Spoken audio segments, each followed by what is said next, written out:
Nearly every woman dreams of her wedding day. Some just start planning it a little earlier than others. In this case, that planning started before the most important piece was even in place. She had planned the perfect wedding, from the dress to the flowers. She even booked the band. Only thing missing, the groom. I booked my band 9 years in advance. I went up to them and I said, I don't have a groom, but if you guys are still around, will you play my wedding?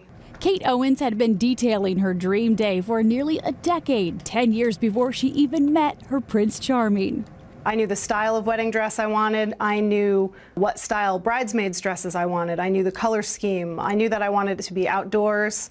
I think some people probably thought I was nuts. And by the time she met Mr. Right, Kate had already assembled a wedding binder full of ideas. Nobody knew about the binder. It was just another binder on my shelf. This was my dress sample. Not even engaged, she had to break it to her beau. Once we got engaged, though, then the jig was up. I was a little surprised at first. Oh my God, the wedding book? I haven't seen that since the 4th grade. First organized alphabetically, then geographically, then by square footage. A wedding expert at theknot.com says nearly 40% of the website's visitors are not yet engaged. They even have a section devoted to those dreamers, and it's one of the site's most popular message boards. It's okay to fantasize and it's okay to pre-plan and be that way. But at the end of the day, you have to remember there's another person involved in this wedding, and that's, your to-be husband. For Kate and Sean, when their big day arrived, they hadn't deviated much from the pre-planning, and Sean even had a say.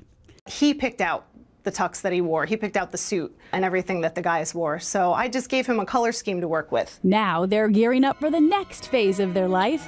And naturally, there's a plan. We're working on starting a family, hopefully soon. So yes, she even booked the band 9 years prior to her wedding, which took place last summer. But she had a working document on her computer that she titled "Life, Not Marriage," just in case somebody was looking over her shoulder and they saw. She was a little embarrassed about it then. That's hysterical. I think it's very cute. I do too. So when Kool and the Gang shows up, we'll know why. But she got a deal. Because she booked them 9 years ago. She got a deal. Yes. She got 2003 rates.